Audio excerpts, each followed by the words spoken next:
Good morning, students. How are you? Welcome to Professional Commerce Hunt, my YouTube channel Accounts Boss. This is my total video number 90.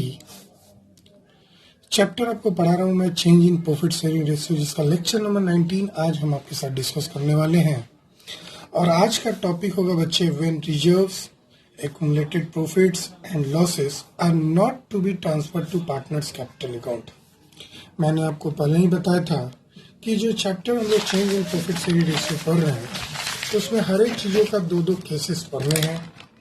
मैंने पहले दिन जब ये chapter lecture number 17 आपको बताया था तो उसमें मैंने बताया था आपका when reserves and accumulated profit and losses are to be transferred to capital account. और केस 2 हमको जो पढ़ना है, when reserves accumulated profit and losses are not to be transferred to capital account. और मैंने एक और बात बताया था, जब क्वेश्चन साइलेंट हो तो हमेशा ये वाला मेथड फॉलो करते हैं। और ये एक बात और बताया था इससे रिलेटेड, क्वेश्चन नहीं भी बोले तो ये काम हम ऑटोमेटिक अपने आप कर लेते हैं। ये नहीं कि इंतजार करेंगे क्वेश्चन बोलेगा कि रिजर्व एक्यूमुलेटेड प्रॉफिट और लॉस ट्रांसफर करें तभी करेंगे, बिना बोले भी हम इस काम को कर लेंगे। और जहाँ तक केस 2 का सवाल है, ये जब तक स्पेसिफिकली नहीं बोले आप इस कॉन्सेप्ट को फॉलो नहीं करेंगे।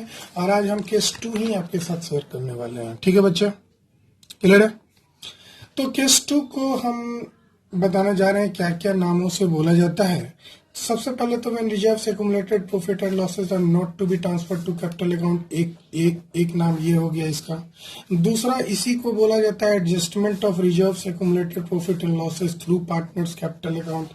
तीसरा नाम इसी को बोला जाता है, मतलब when these are to be retained in the books. Retained in the books का मतलब न्यू वाले जो बैलेंस शीट होगा कंपनी का आफ्टर रिकंस्ट्रक्शन, उस बैलेंस शीट में आफ्टर रिकंस्ट्रक्शन मतलब जैसे रिकंस्ट्रक्शन में change in profit sharing ratio होता है, तो जब प्रॉफिट शेयरिंग रेशियो में बदलाव हो जाए, न्यू प्रॉफिट शेयरिंग रेशियो बन जाए, उस स्थिति में जो नया वाला बैलेंस शीट बनेगा उसमें इस रिजर्व्स वगैरह को दिखाया जाएगा, इस रिजर्व वगैरह को शो किया जाएगा।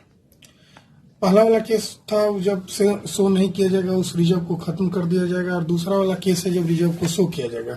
तो अलग अलग नामों से क्वेश्चंस आते हैं, इसीलिए मैंने कोशिश किया कि सबसे पहले तो मैं बता दूं आपको सारे नाम, जिस नाम से इस क्वेश्चन को पूछा जा सकता है घुमा फिरा के। ये भी बोला जा सकता है it is to be shown in new balance sheet, तो आपको यही मेथड फॉलो करना है। तो इस क्वेश्चन के, इस कॉन्सेप्ट के बारे में क्वेश्चन में अगर स्पेसिफिकली बोला है तभी इस कॉन्सेप्ट को फॉलो करेंगे। अगर क्वेश्चन में स्पेसिफिकली नहीं बोला है तो आप इस कॉन्सेप्ट को फॉलो नहीं करेंगे। एकदम क्लियर है बच्चे? कोई दिक्कत नहीं सर। आगे बढ़िए। अब क्या किया जाता है इस कॉन्सेप्ट में, मतलब इस कॉन्सेप्ट को फॉलो करने के पीछे मेरा लॉजिक क्या होता है वो हमको बताना है। ठीक है बच्चा? तो आपको मैं बता दूं इसके पीछे लॉजिक। ये मेरा रफ कॉपी है, जरा ध्यान देना। मान लो मेरे पास फर्म के पास जनरल रिजर्व है। कितना है बच्चे? 10,000 रुपया। ठीक है, 10,000 रुपया है। और पार्टनर्स दो हैं, ए और बी। इनकी जो ओल्ड रेशियो है, ओल्ड प्रॉफिट शेयरिंग रेशियो, वो है 1:1। और जो न्यू प्रॉफिट शेयरिंग रेशियो इन्होंने डिसाइड किया वो है 3:2। आप जानते हैं इस जनरल रिजर्व को क्रिएशन करने में ए और बी का हाथ होगा, बात क्लियर है। और ये मतलब ये चेंज होने के पहले का जनरल रिजर्व है, ये भी बात है। मतलब ये जो प्रॉफिट शेयरिंग रेशियो में बदलाव हो रहा है, जो चेंजमेंट हो रहा है, उसके पहले का जनरल रिजर्व है। मतलब इस जनरल रिजर्व को क्रिएशन करने में ए और बी का इक्वली हाथ हुआ होगा, अगर इक्वल प्रॉफिट शेयरिंग रेशियो है। तो अगर हम आज ही क्लोज कर देते जो रूल कहता है, तो जनरल रिजर्व ए और बी के अकाउंट में 5-5 हजार जाता। अगर मान लो पार्टनर डिसाइड करता कि भाई इसको क्लोज कर दो तो ये बात होता।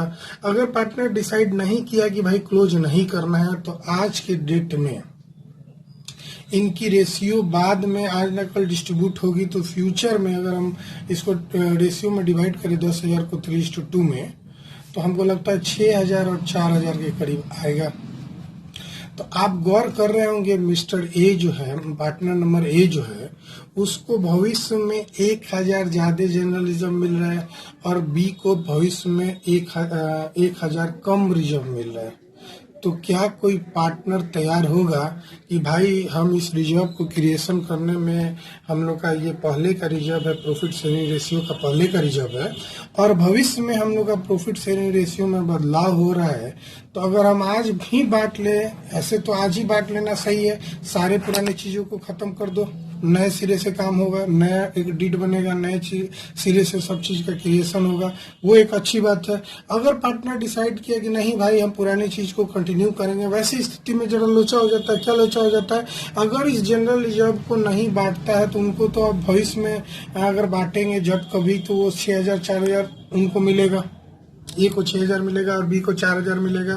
तो जाहिर सी बात है, ए फायदे में रहता है, बी नुकसान में रहता है। तो क्या ए बी तैयार होगा इस बात के लिए? नहीं तैयार होगा। इसीलिए इसके लिए एक रूल आया। क्या रूल आया? कि भाई इसको एडजस्ट कर देते हैं पार्टनर्स कैपिटल अकाउंट के through.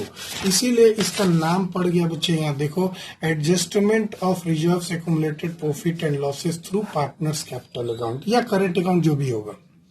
I am not bothering कि कैपिटल होगा कि करंट होगा। मतलब मैं बताना चाह रहा हूँ कि भाई एडजस्टमेंट हमको करना पड़ेगा और एडजस्टमेंट करने समय केसेस बनता है।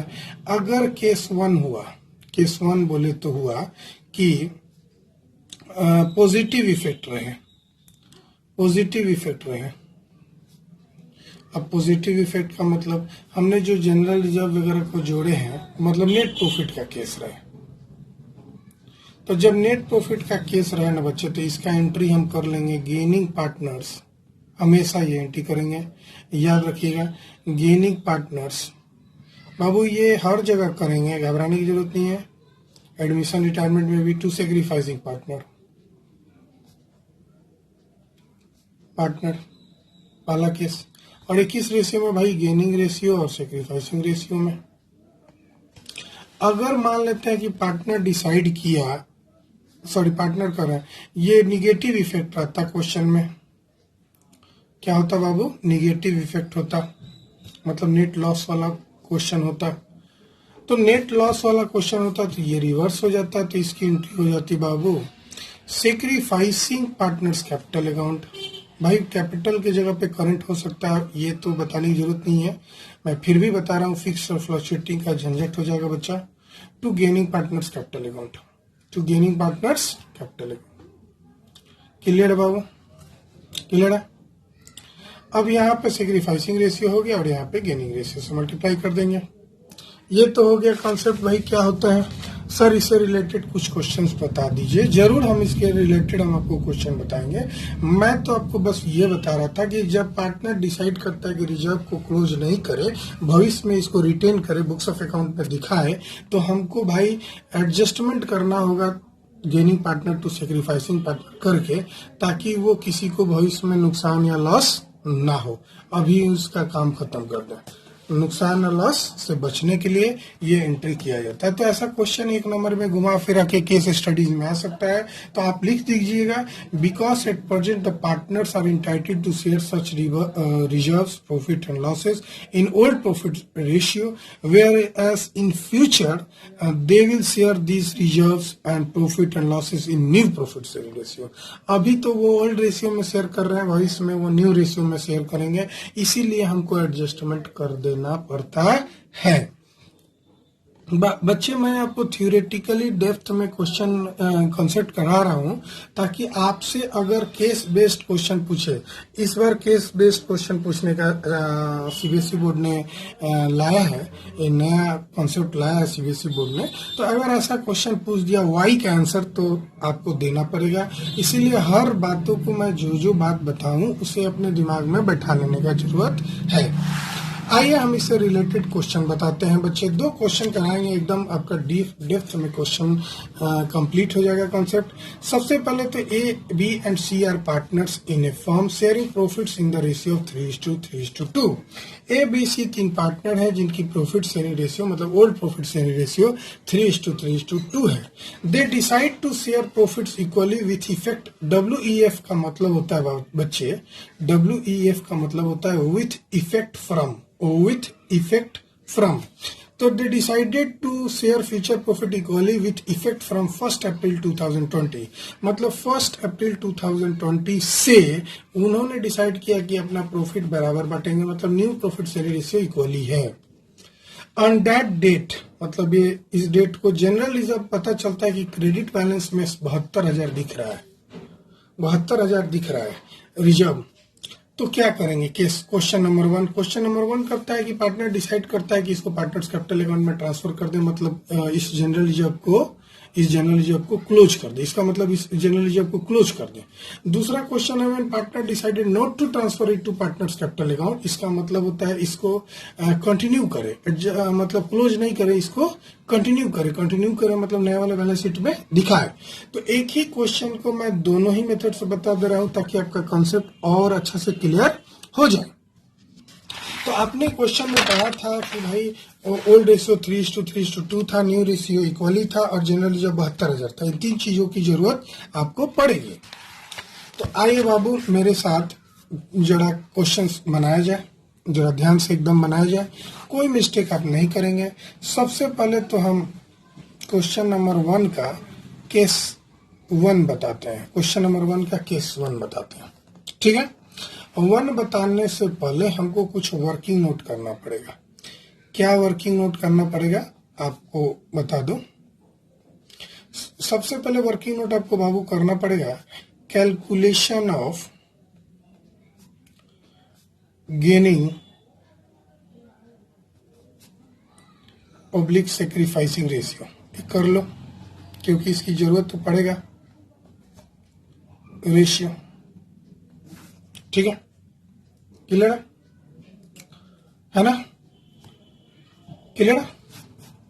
तो सबसे पहले हमको नजर आ रहा 3 पार्टनर था ए बी सी, और यहां लिख दो बाबू ओल्ड रेशियो, यहां माइनस कर दो न्यू रेशियो, डायरेक्ट बन जाएगा. ए का ओल्ड रेशियो था 5:3:3 था ना, 3:3:2 था बचा, लिख लेते हैं 3:3:2 था, उसके बाद इक्वली था. तो 3:3:2 का मतलब हुआ 3/336 + 2 8 हो गया, और इसका भी 3/8 हो गया, और इसका 2/8 हो गया. न्यू रेशियो इन लोगों का हो गया 1/3 1/3 1/3.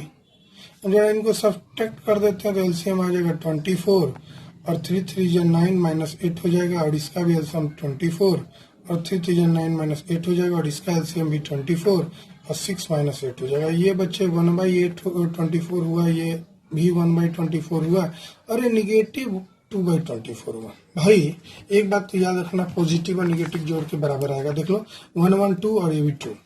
बच्चा जो प्लस में आता है हम इसको बोलते हैं सेक्रीफाइस. जो प्लस में आता है उसको क्या बोलते हैं? सेक्रीफाइस. और जो माइनस में है उसको बोलते हैं गेन. और कभी भी कोई गेन करेगा जब नया वाला ज्यादा होगा, इसीलिए मतलब पहले से ज्यादा आपको मिल रहा था, इसका मतलब गेन कर रहे हैं. तो पहले 2/8 मिलता था, 1/3 मिल रहा है, तो जाहिर सी बात है नया वाला आपको ज्यादा है. ज्यादा कितना से है? तो 2/24 से, तो गेन आप कर गए, ठीक है ना. तो ये हो गया केस 2 के लिए. खैर मैंने सारी चीज बना दिया. अब आता है ट्रीटमेंट. तो केस 1 में बोलता था कि भाई क्लोज कर दो. केस 1 में क्या क्वेश्चन था बेटे? Partner decided to transfer it to partners capital account, मतलब जनरल रिजर्व को क्लोज कर देना. और जब कभी जनरल रिजर्व को क्लोज कर देंगे तो जनरल रिजर्व एक लायबिलिटी है, और लायबिलिटी क्लोज होगा ना बाबू तो ये घटेगा, और घटेगा तो ये डेबिट होगा. मैं आपको बता दूं, हम जो बच्चे को पढ़ाते हैं, मेरे जो स्टूडेंट्स होंगे जो पहले से पढ़ रहे होंगे, हम डीसी एडलर का कॉन्सेप्ट बताते हैं बाबू. ये डीसी एडलर आपका क्या है? जनरलिटी का कॉन्सेप्ट है. जब ये तीनों बढ़ेगा तो हम डेबिट करेंगे, ये तीनों घटेगा तो क्रेडिट करेंगे, ये बढ़ेगा तो क्रेडिट करेंगे, और ये घटेगा तो डेबिट करेंगे. अब क्या होता है? A for asset, D for drawing, E for expense, L for liability, E for equity, equity का मतलब कैपिटल, आर फॉर रेवेन्यू, याद रहेगा. और डी फॉर डेबिट है और सी फॉर क्रेडिट है. तो जाहिर सी बात है ए डी ई मतलब एसेट, ड्राइंग और एक्सपेंस बढ़ेगा तो डेबिट होगा, घटेगा तो क्रेडिट होगा. एल ई आर मतलब लायबिलिटी, इक्विटी और रिजर्व, ये सब बढ़ेगा तो क्रेडिट होगा, घटेगा तो डेबिट होगा. इसकी कॉन्सेप्ट को अगर डेप्थ में समझना है तो मेरा 11th क्लास का लेक्चर जब हम डालेंगे तो आप जरूर इसको पढ़ लीजिएगा. इस जर्नल की रूल है. खैर, तो हमारा जनरल रिजर्व एक लायबिलिटी है, और लायबिलिटी घटेगा, वो क्लोज कर रहे हैं तो जाहिर सी बात है डेबिट हो जाएगा. और ये किसका है ये रिजर्व, किसका है तो पार्टनर्स के हैं, तो सारे पार्टनर्स के बीच में बांट देंगे, to A to B to C. हाँ बच्चे यहाँ पे लगा देंगे A capital account, B capital account, C capital account, ये तो जरूर लिखेंगे, इसमें कोई शक की बात नहीं है। अब मेरा जर्नलिज्म मैंने देखा था बच्चे 72,000 है, क्वेश्चन में दी हुई थी 72,000, और इस वाले एंट्री को जर्नलिज्म नरेशन लिखेंगे, journalism transfer to partners. Capital क्यों लगाया है हमने, माना है फ्लक्चुएटिंग है और फिक्स रहता तो करेक्ट लिखते हैं, partners capital account in old ratio. बच्चे ये हमेशा याद रखना, ये पुराने चीजों को क्लोज करेंगे ना तो पुराने रेशियो में क्लोज होगा, ये ओल्ड रेशियो में होगा बच्चे, ये ओल्ड रेशियो में होगा, ठीक है। तो भाई ओल्ड रेशियो क्वेश्चन में फिर से देख लो, यहाँ लिखा हुआ था, हमने लिखा था अभी देखो 332, तो आप इस 72,000 को 332 में डिवाइड करोगे तो कितना आ जाएगा, 72,000 डिवाइडेड बाई 8, ये हो गया 9,000, तो एक का हो जाएगा 27,000, दूसरे का भी 27,000 हो जाएगा, और तीसरे का 9 2 जा 18,000। कैसे निकाल लिया हम भाई, ये 332 को जोड़े तो ये 8 हुआ, इन सब का सम 8 हुआ, तो हम 8 से डिवाइड कर दिए 72,000 को, 8 से डिवाइड किए तो 8 9 जा 72, 9 3 जा 27, 9 3 जा 27, 9 2 जा 18। कॉन्सेप्ट क्लियर है। अगर क्वेश्चन नहीं बोलता तो हम इसी को फॉलो करते हैं। मैं फिर से बोल दूं, अगर क्वेश्चन साइलेंट होता है तो इसी को करते हैं, और क्वेश्चन साइलेंट भी रहता है तब भी हम ऑटोमेटिक ट्रांसफर कर देंगे। इसको क्लोज करना हमारा एकदम मैंडेटरी पार्ट है, जब तक ये कुछ ना बोले, ठीक है। अगर बोल दिया क्लोज नहीं करना तो ठीक है, नहीं बोले तो क्लोज कर देंगे। क्लोज करने का यही एंट्री होता है, ठीक है, क्लियर है ना। अब दूसरा कॉन्सेप्ट है भाई, इसको क्लोज नहीं करना है, क्लोज नहीं करना है तो एडजस्ट करना है। एडजस्ट करने के लिए हमको जाहिर सी बात है, जनरल जब क्रेडिट बैलेंस है मतलब प्रॉफिट है तो एंट्री हो जाएगा बाबू गेनिंग पार्टनर्स, तो गेनिंग केवल सी कर रहा है तो सी कैपिटल अकाउंट डियर। हाँ बच्चे, ये चूंकि हम जर्नल बना रहे हैं तो आपको फॉर्मेट का तो ध्यान रखना ही पड़ेगा। अब हमको नहीं बोलो 12th क्लास में जाके कि सर आप फॉर्मेट बनाइए, आप खुद से खूब अच्छा से फॉर्मेट बना लीजिएगा। Debit credit, ledger folio, date में अप्रैल 1 डाल दीजिएगा। तो गेनिंग पार्टनर सीज हो गया, टू सेक्रीफाइसिंग पार्टनर मतलब S capital account, to B's capital account मतलब जो सेक्रीफाइस किया उसको क्रेडिट कर देंगे, ठीक है। इसको भाई इसमें मिल जाएगा फायदा, कितना हो जाएगा भाई, जो जितना जनरल रिजर्व है उसको यहाँ पे मल्टीप्लाई कर दो। रूल क्या कहता है, मल्टीप्लाई कर दो, मतलब 1/24 आया था, 1/24 आया था, दूसरा का निगेटिव मतलब था, उससे कोई मतलब ही नहीं है, इंटू 72,000 कर दो। निगेटिव लिखने की कोई तुक नहीं है, बस निगेटिव गेन को शो कर रहा है, ये नहीं कि कैलकुलेशन में निगेटिव लिख दीजिएगा। यहाँ पे अगर माइनस में आया तो समझिएगा गेन कर रहा है, लेकिन कैलकुलेशन में इसका कोई इफेक्ट नहीं होगा। तो ये 24 3 जा 72, 24 3 जा 72 और 24 3 जा 72, 3 2 जा 6,000, इसका 6,000 हो जाएगा और ये 3,000 हो जाएगा, क्लियर। यानी कि जो गेन किया है उसको हम 6,000 लिख देंगे और जो सेक्रीफाइस किया है 3,000 हो जाएगा। कॉन्सेप्ट समझ गए। अब रूल को भी फॉलो करते तो यही होता है। मान लो अगर आज बांटते तो आपको 27,000 आता, और भविष्य में बांटेंगे तो कितना कितना आएगा, 24,000 आएगा। 27 18 था बच्चा, तो भविष्य में बांटे तो 24 आएगा। तो जाहिर सी बात है भविष्य में ये ए और बी जो है नुकसान कर रहे हैं, ए और बी को कम मिल रहा है। तो जब ए और बी को भविष्य में कम मिलेगा ना, तो जो भविष्य में गेन करने वाला है ना वो पार्टनर इन दोनों को दे देगा। तो भविष्य में कौन गेन करने वाला है, जरा देखो, भविष्य में गेन करने वाला है सी, तो आज ही सी ए और बी को दे देगा। फ्यूचर में जो देने वाला है उसको आज ही दे देगा। इस कंसेप्ट का मतलब यही है। देखो ना, अगर आज हम बांट लेते हैं तो 27 और 18 बांटते हैं, और फ्यूचर में अगर इस जनरल रिजर्व को बांटते हैं तो 24 और 24 होता है, इक्वल पार्टनर है। तो जाहिर सी बात है सी फ्यूचर में गेन कर रहा है और ए और बी नुकसान कर रहे हैं। तो ए और बी जो फ्यूचर में नुकसान करेगा 3,000 का, तो सी क्या करेगा, अपने कैपिटल अकाउंट जो गेन कर रहा है अपने कैपिटल अकाउंट से और ए और बी को दे देगा। तो जब दे देगा सी तो कैपिटल डेबिट हो जाएगा। जानते हो ना, जिसकी कैपिटल घटेगी तो वो डेबिट होगा और जिसकी कैपिटल बढ़ेगी वो क्रेडिट होगा, क्योंकि डीसी एडलर में ई फॉर इक्विटी, इक्विटी का मतलब कैपिटल होता है। इक्विटी बढ़ेगा तो क्रेडिट, घटेगा तो डेबिट। तो सी घट रहा था तो डेबिट और ए और बी बढ़ रहा है तो क्रेडिट। क्लियर है ना। अगर आप बात करें नरेशन का तो क्वेश्चन में जो है वो आप उसी को उतारेंगे। नरेशन में आप लिख देंगे बच्चा adjustment of general reserve, adjustment of general reserve because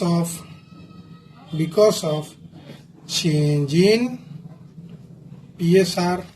PSR मतलब हम बोलना चाहते हैं प्रॉफिट शेयरिंग रेशियो। एग्जाम में आपको बता दें, अभी हाल में मैं बोर्ड का कॉपी चेक कर रहा था, मेरा एक बच्चा, मैंने मतलब हम लोग जब चेक कर रहे थे तो एक बच्चा का 78 आया था।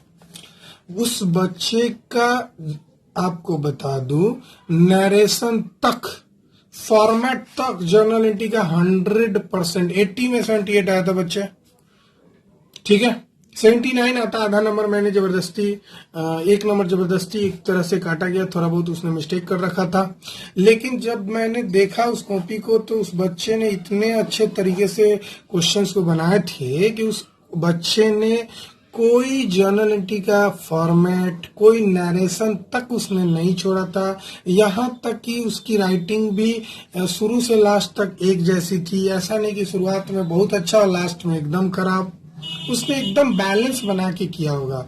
तो जाहिर सी बात है बच्चे, जिस बच्चे को 80 में 78 आया है उस बच्चे ने सबसे पहले तो अपना कॉन्सेप्ट क्लियर कर रखा होगा। उसके बाद उस बच्चे ने टाइम मैनेजमेंट भी कर रखा होगा। Concept clear plus time management, then only you will get more than 95% marks. और टाइम मैनेजमेंट के लिए ज्यादा से ज्यादा प्रैक्टिस करें और जब भी प्रैक्टिस करें फुल लिखें। इसीलिए जो बच्चे मेरी तरह अगर जर्नल एंट्री लिख रहे हैं तो वो बेवकूफ ही नहीं, महाबेवकूफ है, वो अपने पैर पे कुल्हाड़ी मार रहे हैं। अगर कोई बच्चा इस तरीके से जर्नल एंट्री लिख रहा है कि सर ने लिखा है और हम भी लिख दें, हम फॉर्मेट नहीं ड्रॉ कर रहा है, तो वो बहुत बेवकूफ है। बात बता दूं, आप जब भी कसम खा लो कि जब भी जर्नल एंट्री करोगे फॉर्मेट में बनाओगे, नरेशन वगैरह सब चीज लिखोगे, डेट वगैरह सब चीज डालोगे, ताकि आपका स्पीड बन जाए। एक ही चीज को बार बार करने से एग्जाम में छूटने का चांसेस कम होता है। स्पीड में बनाने के चक्कर में छूटेगा नहीं। आपका आदत बना हुआ है कि हमको फॉर्मेट बनाना है। दूसरी बात, अगर फॉर्मेट बनाने का आदत रहेगा तो आपकी स्पीड ऑटोमेटिक बढ़ जाएगी। तो ये सब ध्यान रखना, छोटी बात है लेकिन इसको ध्यान रखना चाहिए हमारे प्यारे स्टूडेंट्स को। और कॉन्सेप्ट तो क्लियर होना चाहिए, और कॉन्सेप्ट के लिए ही तो मैं क्वेश्चन बनवा रहा हूँ। देखो ना, एक और क्वेश्चन बताऊंगा और सारे कॉन्सेप्ट खत्म हो जाएगा। इससे ज्यादा कोई कॉन्सेप्ट नहीं होता है, इससे भारी क्वेश्चन नहीं होता है इसके ऊपर, इस टॉपिक के ऊपर। जरा देखो, D, E and F are partner sharing profit and losses in the ratio 5:3:2। D, E, F 3 partner है जिनकी प्रॉफिट शेयरिंग रेशियो 5:3:2 था, old ratio. They decided to share profit and losses in the ratio of 2:3:5। अब ये लोग decide किया कि अब इनका प्रॉफिट 2:3:5 हो विथ इफेक्ट फ्रॉम 1 अप्रैल 2020। मतलब भविष्य में इन्होंने डिसाइड किया कि अब इनका प्रॉफिट 2:3:5 हो। कब से भाई? तो 1 अप्रैल से। WEF का मतलब with effect from. They also decide to record the effect of the following without affecting their book value।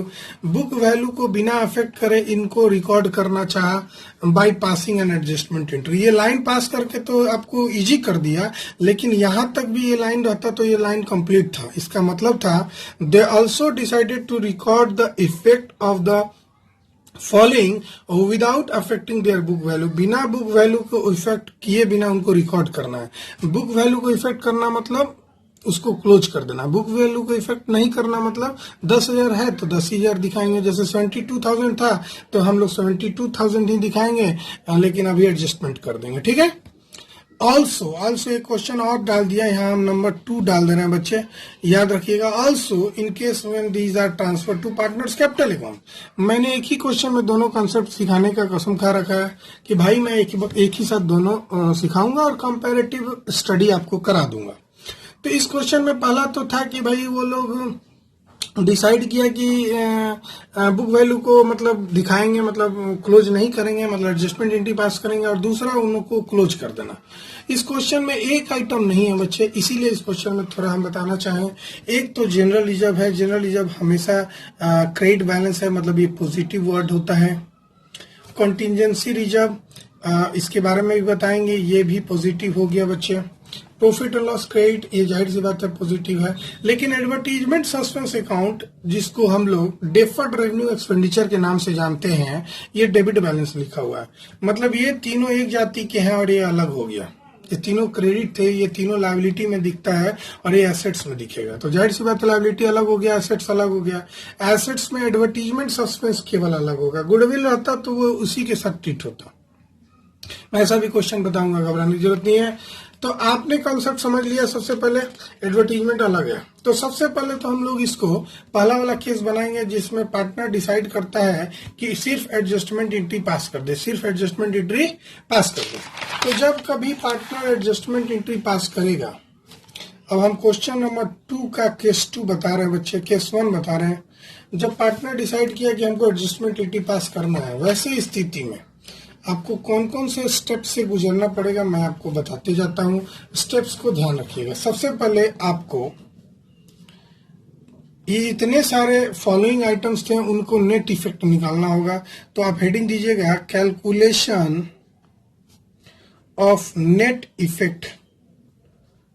Effect of accumulated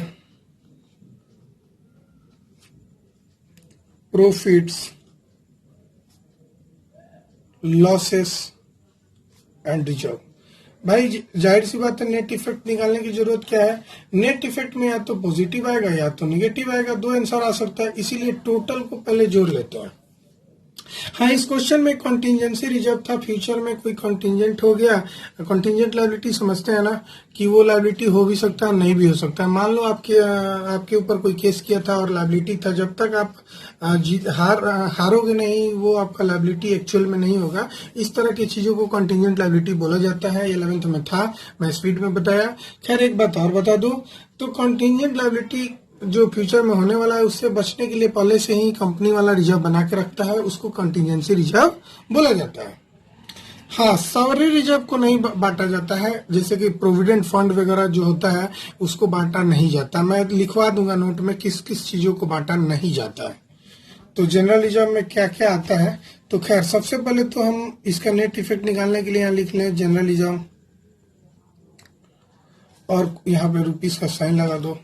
और क्वेश्चन जरा देखना पड़ेगा। जनरल रिजर्व बच्चे 1,50,000 था। आपने क्वेश्चन नोट किया था? नोट नहीं किया था तो हम आपको कुछ सेकंड के लिए दिखा दे रहे हैं। ये देखो जनरल रिजर्व 1,50,000, रिजर्व 25, 75, 1 लाख। याद रहेगा 25, 75, 1 लाख। दूसरा आइटम हमने पढ़ा था कॉन्टिजेंसी रिजर्व, कॉन्टिजेंसी रिजर्व, ठीक है ना। और कॉन्टिजेंसी रिजर्व मैंने 25,000 देखा था। फिर profit and loss credit balance था। डेबिट रहता तो ये अलग होता बच्चे, याद रखिएगा, एसेट का पार्ट होता है, लेकिन ये क्रेडिट बैलेंस है तो जाहिर सी बात है ये 75,000 था। एक जाति का आइटम है और इनको जोड़ लेंगे तो 2,50,000 आ जाएगा बाबू, 50,000।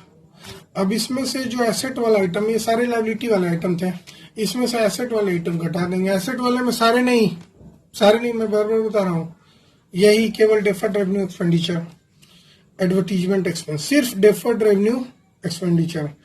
तो एडवर्टीजमेंट एक्सपेंस एक डेफर्ड रेवेन्यू एक्सपेंडिचर होता है, एडवर्टीजमेंट सस्पेंस, ठीक है बच्चा। डेबिट था और 1 लाख दिया हुआ था। अब इसको आप घटाओगे, नेट इफेक्ट आपका कितना आ जाएगा? 1,50,000। आपका नेट इफेक्ट जो है 1,50,000, तो जाहिर सी बात है ये पॉजिटिव बैलेंस हुआ। दूसरा काम करेंगे कैलकुलेशन ऑफ, अभी सीखे आप, calculation of gaining oblique sacrificing, दोनों लिखना पड़ेगा बच्चे, क्योंकि यहाँ 100% चांस है कोई गेन करेगा कोई सेक्रीफाइस करेगा, ठीक है, 100%। तो DEF 3 पार्टनर था, DEF, है ना। सबसे पहले तो आप ओल्ड रेशियो में बहुत तरह से हमेशा बताता हूँ, चेंज करते रहता हूँ ताकि आपको जो इजी रहे वो लिख लो। ओल्ड रेशियो था कितना बच्चे, मैं देखना पड़ेगा, 5 3 2 था और 3 2 3 5 था। न्यू रेशियो लिख लेते हैं 5 3 2 5 3 2 और दूसरा 2 3 5, 2:3:5। ये देख लो 2:3:5। खैर, तो ओल्ड रेशियो बच्चा 5 3 2 था, यानी 5 3 10 दोबारा, यानी 5/12 पहला, नहीं 5 3 8 2 10, सॉरी, 5/10, दूसरा 3/10 और तीसरा 2/10। क्लियर है। दूसरा आइटम जिसको हमको लेस करना है, new profit sharing ratio, new profit share, new profit ratio लिख दो। Old profit ratio, old ratio हो गया, न्यू प्रॉफिट रेशियो हो गया। न्यू रेशियो कितना था, 2:3:5, इसकी भी सम 10 ही आएगी, लेकिन ये 2/10 हो रहा है बच्चे, ये 3/10 होगा और ये 5/10 होगा। और सबसे अच्छी बात है कि सब्ट्रैक्शन बड़ा इजी है, इन दोनों को सब्ट्रैक्ट करना है आपस में, ऊपर नीचे। ये वाला मैंने बगल अगल दिए थे, तो मैं दोनों ही बता दिया हूँ, आपको जो सुविधा लगे, या आप यूनिक कुछ खोज सकते हैं तो खोज लीजिएगा। ये एकदम इजी चीज है, आप पे निर्भर करता है बच्चे।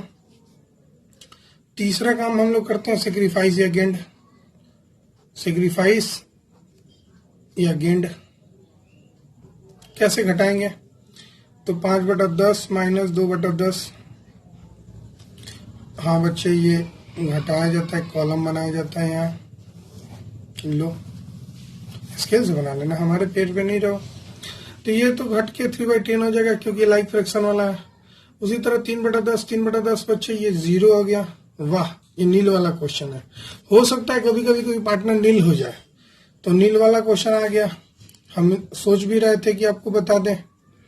और ये घट के -3/10 आया। ये आसानी से घट गया क्योंकि लाइक फ्रैक्शन में ऑलरेडी था, हमको चेंज करने की जरूरत नहीं पड़ी। जब दोनों का डिनोमिनेटर सेम होता है, इसको बोलते हैं लाइक फ्रैक्शन बच्चे।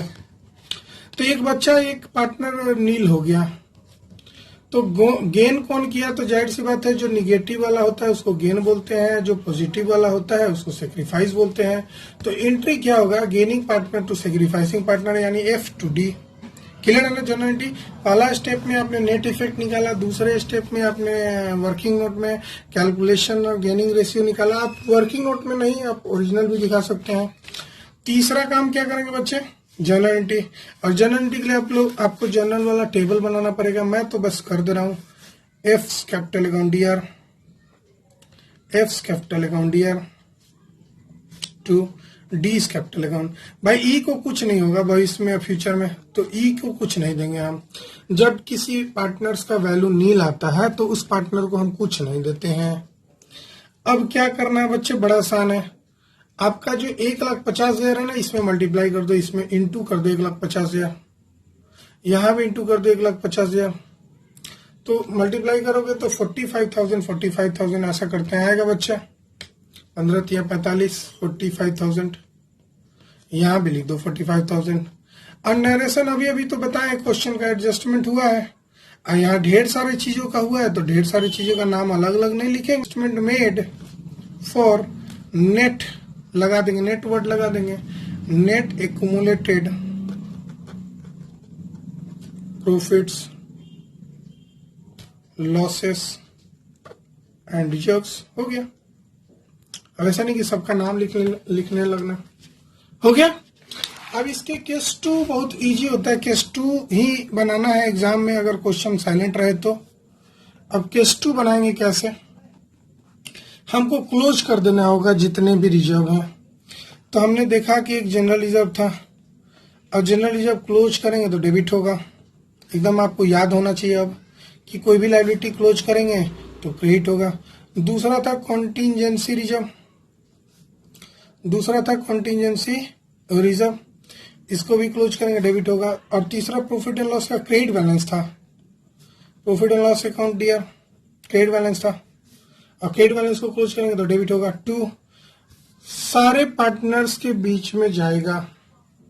तो 3 पार्टनर था, to D's capital account dear, to E's capital account dear,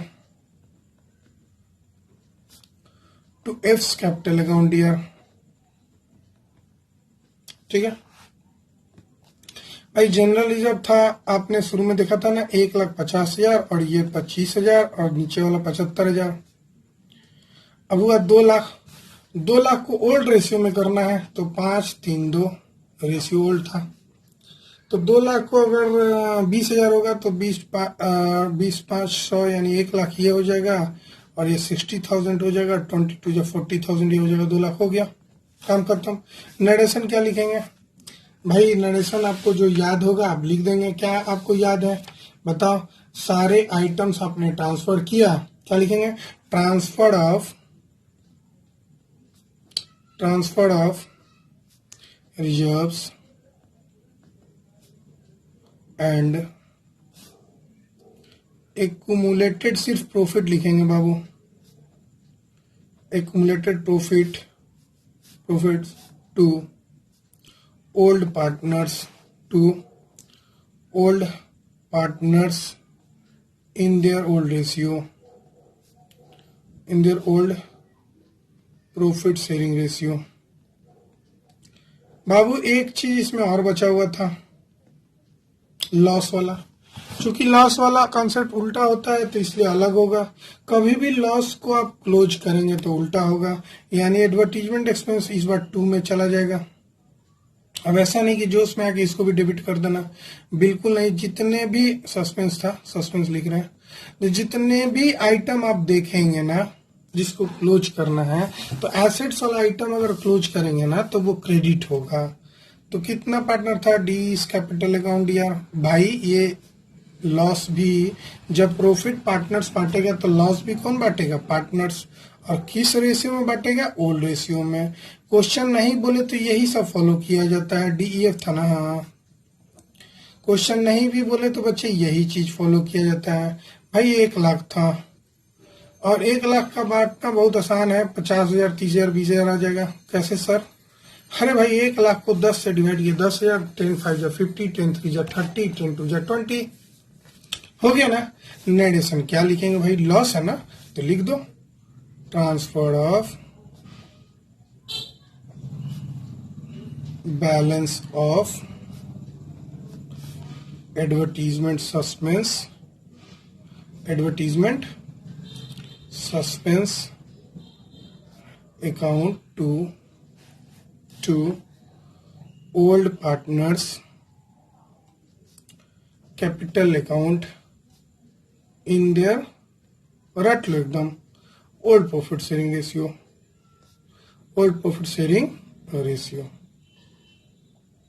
ठीक है, क्लियर हो गया? कंसेप्ट क्लियर है ना बाबू? तो क्वेश्चन में कुछ नहीं भी बोलेगा तो आप कौन सा मेथड फॉलो करेंगे बच्चे? यही वाला मेथड फॉलो करेंगे हमेशा। क्वेश्चन में नहीं बोलेगा तो ये मेथड फॉलो करना, मतलब सारी लायबिलिटी को क्लोज कर देना एक साथ और सारे एसेट्स को क्लोज कर देना एक तरफ। सारे एसेट नहीं, सिर्फ डेफर्ड रेवेन्यू एक्सपेंडिचर। सिर्फ कौन सा बच्चे? Deferred revenue expenditure. अगर गलती से इस क्वेश्चन में गुडविल रहता, अगर गलती से इस क्वेश्चन में गुडविल रहता तो पता है गुडविल किसके साथ करते हैं? किसके साथ बताओ? गुडविल किसके साथ करते हैं?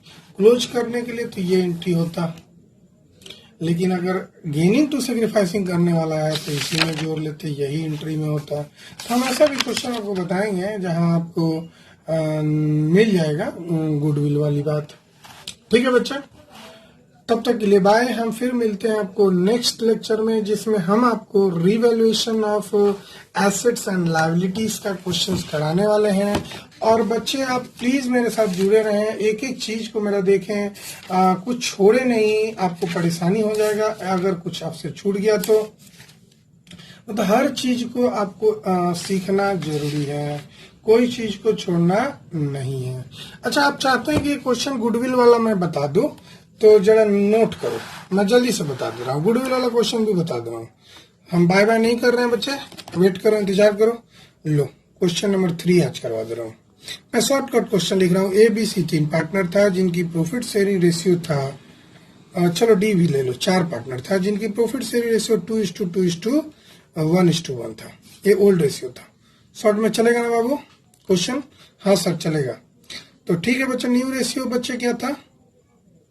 न्यू रेशियो मान लो 4 3 2 1।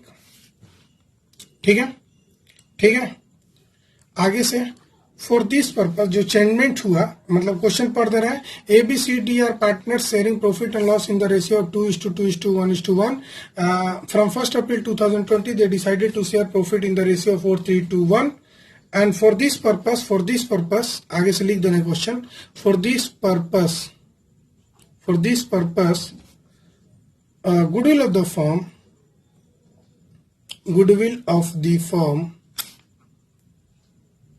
was valued at rupees 1,80,000। इसके लिए goodwill of the firm value कितना हुआ? 1,80,000। There was THERE there was also a reserve. हम क्वेश्चन लिख रहे हैं पॉज करके, ठीक है? क्वेश्चन देख लीजिए बच्चा। 60, there was also a reserve of 60,000 in the books of account, pass necessary journal entry, assuming that partners do not want to distribute general reserve। मतलब पार्टनर डिसाइड करता है कि जनरल रिजर्व को बांटे नहीं। और यहाँ पे क्वेश्चन में वैल्यूड गुडविल दिया हुआ था। बच्चा जब भी वैल्यूड गुडविल होता है तो आपको एंट्री याद होना ना, गेनिंग टू सेक्रीफाइसिंग होता है। तो इस सॉल्यूशन इसके क्वेश्चंस को हम बताते हैं, जल्दी जल्दी समझिएगा, एकदम क्लियर हो जाएगा। भाई वैल्यूड गुडविल का एंट्री भी गेनिंग टू सेक्रीफाइसिंग होता है और जनरल रिजर्व को भी गेनिंग टू सेक्रीफाइसिंग होता है। तो सोल्यूशन में पहले नेट इफेक्ट निकाल लेंगे। तो वैल्यू ऑफ गुडविल कितना हो गया? वैल्यू ऑफ गुडविल बच्चा हो गया 1,80,000। क्वेश्चन में देख लो, 1,80,000। और रिजर्व कितना हो गया? 60,000। इनको जोड़ के कितना हो गया नेट इफेक्ट? 2,40,000। दूसरा काम करेंगे क्या? ओल्ड रेशियो में से न्यू रेशियो घटा देंगे। लिखो calculation of gaining oblique sacrificing ratio. Calculation of gaining oblique sacrificing ratio भाई ए बी सी डी। या लिख लो old ratio minus new ratio, ठीक है? 2 2 जा 4, 2 2 4 5 6 2/6 2/6 1/6 1/6 माइनस माइनस माइनस माइनस 4 3 7 2 9 1 10 4/10 3/10 2/10 और 1/10। भाई एलसीएम हमको सिखाना नहीं ना है कि मैं स्लो करूं। कोई बच्चा कहे कि सर इतना फास्ट क्यों कर रहा है? भाई एलसीएम मुझे नहीं सिखाना है। अब 10 और 6 का एलसीएम क्या होगा आपको मालूम है ना? 30 होगा। तो 6 5 10 हो गया और 4 3 12 हो जाएगा। ये -2/30 हो जाएगा। यहाँ एलसीएम 30 हो जाएगा। 10 - 9 हो जाएगा यानी 1/30 हो जाएगा। यहाँ भी एलसीएम 30 हो जाएगा तो 5 1 जा 5 6 यानी -1/30 हो जाएगा। यहाँ भी एलसीएम 30 हो जाएगा तो 6 5 1 जा 5 -3 2/30 हो जाएगा। तो आपने गौर किया होगा बच्चे, ये माइनस वाला गेन किया, माइनस वाला गेन किया, 2 पार्टनर गेन किया और 2 पार्टनर सेक्रीफाइस किया। क्लियर हो गया ना? कोई दिक्कत नहीं गेनिंग टू सेक्रीफाइसिंग। एंट्री का स्पेस मेरे पास नहीं है नीचे, हम दूसरे पेज में जा रहे हैं, या देखिएगा। तो गेन कौन कौन किया जरा फिर से देख लो। ए और सी अल्टरनेट में गेन किया था, ए और सी। तो एंट्री क्या हो जाएगा बाबू? एस कैपिटल अकाउंट डीआर हमने फ्लक्चुएटिंग माना है, फिर से बता दूं। सीज कैपिटल अकाउंट डीआर, ठीक है बच्चा? 2 2 बताओ। बीस कैपिटल अकाउंट, फिर बताओ 2 डीज कैपिटल अकाउंट, ठीक है? अब हमको गेनिंग टू सेक्रीफाइसिंग करना है। तो जितना फिगर आया ना सब में हमको 2,40,000 से मल्टीप्लाई कर देना। जितना फिगर आया सब में 2,40,000 से मल्टीप्लाई कर देना। एक प्रोसेस है बच्चे, कुछ नहीं करना। जो भी फिगर आया उसमें 2,40,000 से मल्टीप्लाई कर दो। ये रफ में कर लेंगे, कोई दिक्कत नहीं है। अगर करेंगे तो 3 8 या 24 होता है। तो आपको कैलकुलेट करके आपका ये क्या हो जाएगा? 16,000। फिर इसका करोगे तो 3 8 जाए तो 8 1 जाए 8,000 हो जाएगा बच्चा। उसी तरह इसका 8,000 हो जाएगा और इसका 16,000 हो जाएगा, क्योंकि इसका उल्टा था। देख लो 1 2 था, मैंने देख लिया था। तो 1 वाला का तो 8 होगा और 2 वाला का 16,000 होगा। क्लियर हो गया ना narration? Gaining partner to sacrificing partner. और ये दोनों मिला के हमने क्वेश्चन इसलिए दिया था ताकि आप भी अगर क्वेश्चन में गुडविल नजर आ जाए तो गुडविल को नॉर्मल डेफर्ड रेवेन्यू एक्सपेंडिचर तो है नहीं, ये तो इनटेंजिबल एसेट है। तो इनटेंजिबल एसेट्स को वैल्यूड गुडविल जो होता है उसका ट्रीटमेंट गेनिंग टू सेक्रीफाइसिंग होता है, क्योंकि ये परचेज गुडविल नहीं है। सिर्फ परचेज गुडविल का बुक्स ऑफ अकाउंट में रिकॉर्डिंग होता है। इस गुडविल को हम एडजस्ट करते हैं कैपिटल अकाउंट के थ्रू। तो वैल्यूड गुडविल परचेज गुडविल नहीं है, इस कैटेगरी में नहीं आता है, इसलिए इसका entry gaining partner to sacrificing partner हुआ। हम नरेशन लिख लेंगे बच्चे। क्या लिखेंगे?